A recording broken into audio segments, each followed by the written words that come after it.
None of us were ever meant to carry hope alone.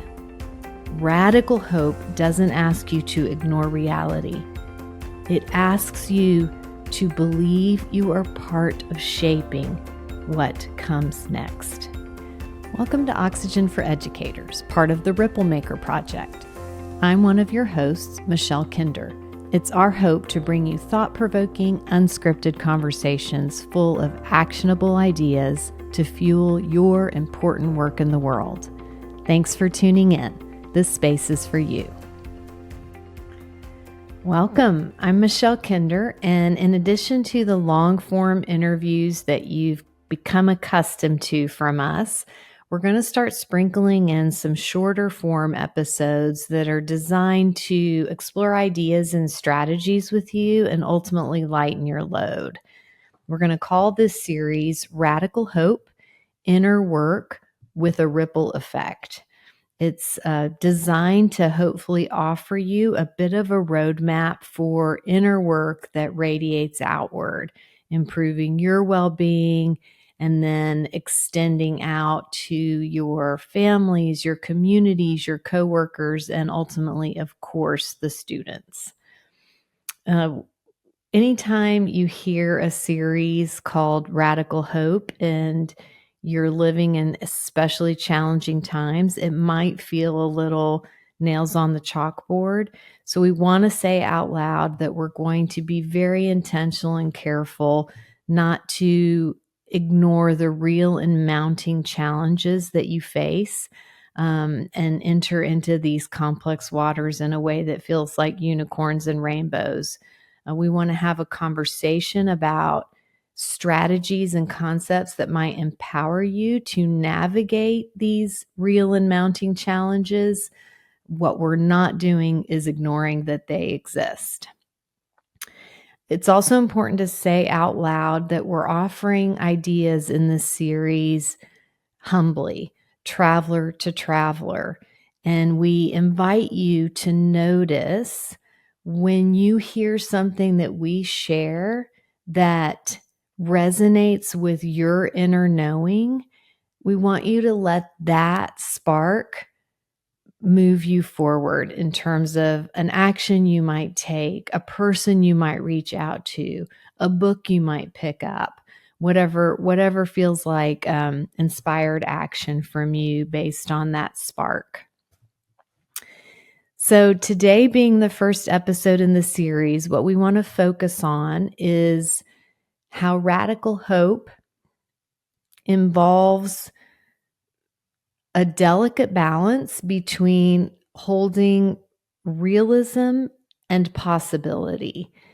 We want to talk with you today about what it means to tell ourselves the truthiest truth about how things are without abandoning a courageous commitment to what could be.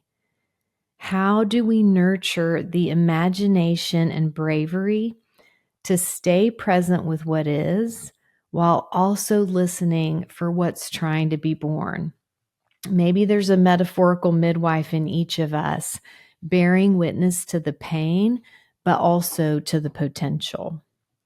And how do we hold ourselves accountable to the immediate while keeping our eyes on a future that is kinder, more just, more inclusive, a future where children and educators have what they need to thrive?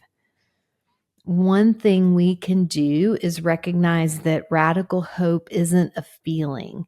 It's a decision. It's a practice. And in a way, that's what makes it radical. Martha Beck has a quote that I'll share. She says, "Hope is an artistic practice and it's a spiritual practice. And it's really only by refusing to use the human capacity for hope that we can be truly defeated." What's happening in the world right now is bad enough for us to go in and crank up our magic and say, we will take what looks like an impasse, we will turn our art upon it, and we will turn it into a leap forward for ourselves, for our loved ones, and for the world.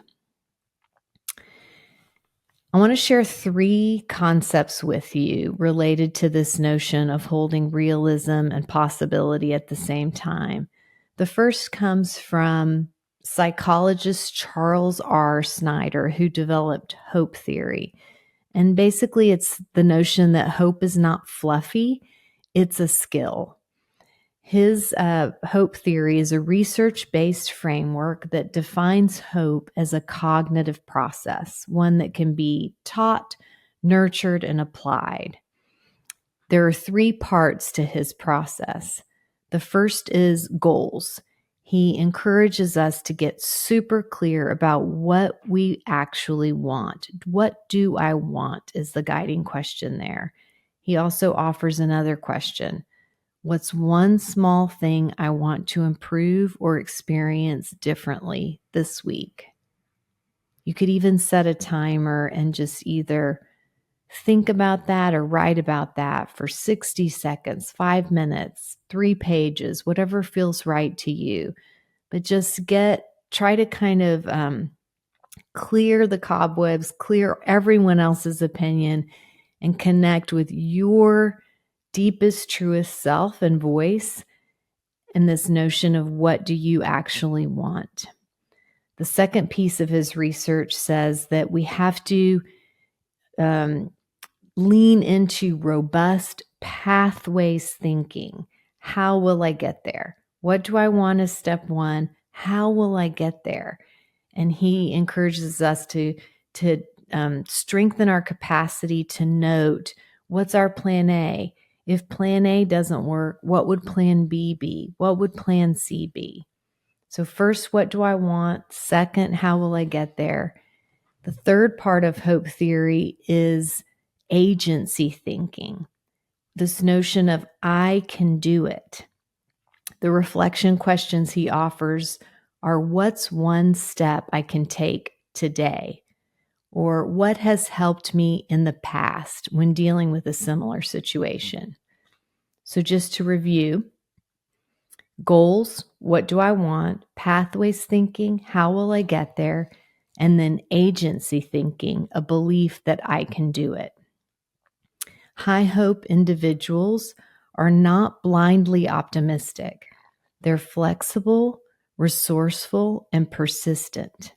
Hope protects against burnout, it boosts resilience and engagement, and it supports long-term goals even in under-resourced and uncertain environments. The second of 3 concepts that we want to explore today is this idea that dynamic tension fuels change. David Emerald and Donna Zajonc describe dynamic tension as the creative energy that lives between our current reality and our desired outcome. And this is the fun part. That tension, which can be experienced as uncomfortable and even anxiety-provoking, is actually just evidence that we care. If we didn't care about creating change, there would be no tension. But resisting or avoiding the tension drains the energy needed for forward momentum. So that tension is a sign that we care, but because it's uncomfortable and it can produce anxiety, we have a tendency to want to reduce or avoid it. But when we do that, we drain the energy that's needed for that forward momentum. When we lean into dynamic tension, we generate momentum. For example, we can acknowledge burnout, budget cuts, staff shortages, rising mental health needs while still holding a vision for thriving, inclusive schools. And we can begin bridging that gap with small, intentional steps. So to navigate dynamic tension, we have to stay in relationship with both of those poles, the honest truth of where we are and the possibility of something better. So imagine holding a rubber band between your hands, one hand representing current reality, the other, your desired outcome, your desired future. When you stretch the rubber band, it stores energy. But if you let go of either side, the energy disappears. If you hold both steadily and honestly, that tension becomes a powerful force for transformation. So that's the second concept we wanted to explore today. The third and final is that radical hope thrives in community. As Bell Hooks wrote, when institutional support falters, community becomes the buffer. Community is where we imagine possibilities without bypassing pain. It's where we tell the truth about what's hard and still show up with care and commitment. Hooks believed that community rooted in love and justice helps us carry the weight of reality while dreaming beyond it.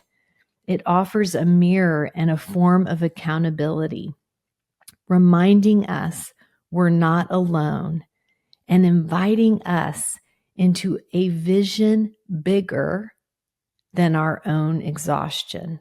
I'm going to repeat that. It invites us into a vision bigger than our own exhaustion. Healing, she wrote, is an act of communion. Hope doesn't live in isolation. It breathes in relationship, whether that's a hallway conversation, leaving someone a voicemail, a text, cup of coffee. Those little connections, those flickers of hope can turn into something steady. So we invite you to ask yourself today, who helps me remember what's possible? And we also invite you to ask yourself, who might need a little hope from me right now? So to sum it up, our three main points: hope isn't fluffy, it's a strategy. Dynamic tension isn't a threat, it's creative energy. And lastly, and perhaps most importantly, none of us were ever meant to carry hope alone. Radical hope doesn't ask you to ignore reality. It asks you to believe you are part of shaping what comes next. If this episode sparked something for you, please share it. And please stay in conversation with us. We love hearing from you.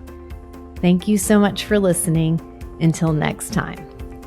Thanks for joining us for this episode of Oxygen for Educators.